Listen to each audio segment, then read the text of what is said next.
And for you, Jason? For me, I met Sonny early mid-90s, and most of the original guard had graduated. That was through some people I was doing jiu-jitsu with at the time, and I got brought by, and it was a whole thing because, there was no internet and texting and all that kind of stuff. And so I saw a tape that a training partner of mine had showed me in jiu-jitsu, and it was just kind of an overwhelming thing. I'd been doing martial arts a long time and saw how he was moving, and it immediately gets your attention, right? Because it's just so unique and it just does not seem real. So somebody else at jiu-jitsu then had to go by and say, hey, I've got somebody I want to bring by, and then came and got me and went and got interviewed by him, which was an interesting process in of itself. But it was through other people in the community, some of the same people I think that Ren knew as well too at the time, because he was within that island. He was a pretty well-known guy, and Alameda, for those who don't know.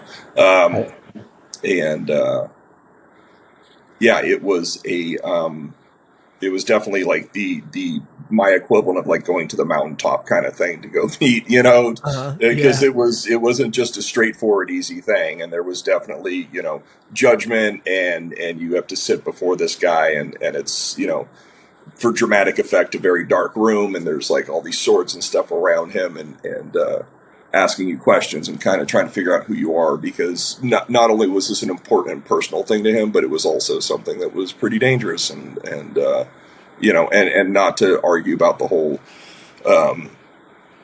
ninja death touch stuff about things, but like when you're training people how to use, knives and stuff like that, it's dangerous regardless. Like, I don't care, what side of the martial arts spectrum you fall on, it's still something to take seriously, and so there's definitely vetting involved, and it was an interesting process for sure.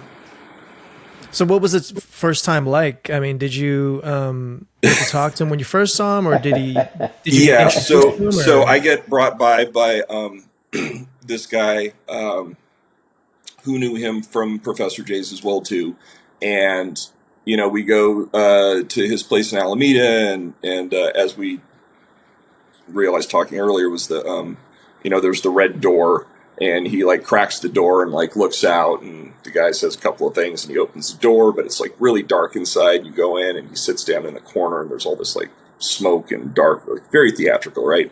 And but I honestly because this is an important thing to him too, and I'm walking into a world that I know nothing about, and a culture I know nothing about, a martial arts I know nothing about.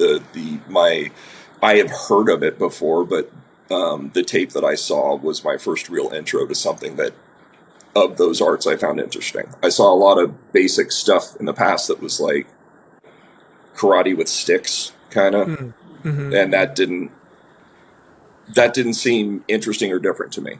It was just like, oh, that's a linear thought process, and it, I'm not making fun, just it makes sense. And like, right. When I saw Sonny's stuff, I was like, oh, I have no idea what he just did. And it scared me, right? Like, because I'd been doing a lot of different stuff, and I was like, I'd have no idea what to do with this guy, not a clue. And so that was kind of my approach, was like, just learn, just go there to learn. I wasn't looking to like, I don't want to be a master. I don't want like none of that. I just wanted to go learn something that was so different and was so interesting at the time, and sat down and talked with him. And, the guy that brought me, he had told him to leave, so it's just me and him, and he's sitting there again, in the dark, and asking me questions, and there are the swords, and I hear the birds in the background that would in at his old place, and which were parakeets, but as we've discussed, the kind of now the joke that got me in was, he had asked me, he's like, why do you want to do this, and blah blah blah, and then could you, if you had to, could you use this to defend yourself, meaning a knife? And I was like, I don't know, probably, yeah. It's not my main reason for being here, but sure, And he goes, fine, go to the backyard, get one of those chickens and kill it for me and bring it back to me. and just dead serious, right? And I went, no, no, I'm not gonna, I'm a vegetarian. because No, I'm, and again, like I'm here, it's parakeets, but what do I know? I'm just hearing birds, and I have Right. like these crazy swords and this like pretty scary dude sitting in front of me that I don't know Right. anything about, and Yeah. telling me to go kill a chicken, and I said no, and he was like, well, you said you could use it if you had to, and I was like, I don't think I've ever been that afraid of a chicken, man. Like, and so he laughed, and that was what made everything okay. And he was like, okay, show up tomorrow and we'll start then. And, oh, and also the other thing I want to say is don't call me sir, right? Because that was my automatic on everything. Yes or no, sir, all the time. And he was just like, I'm Sonny, and he tried to establish that very, very early on, which I thought was kind of cool, but I had a really hard time with it for a long time.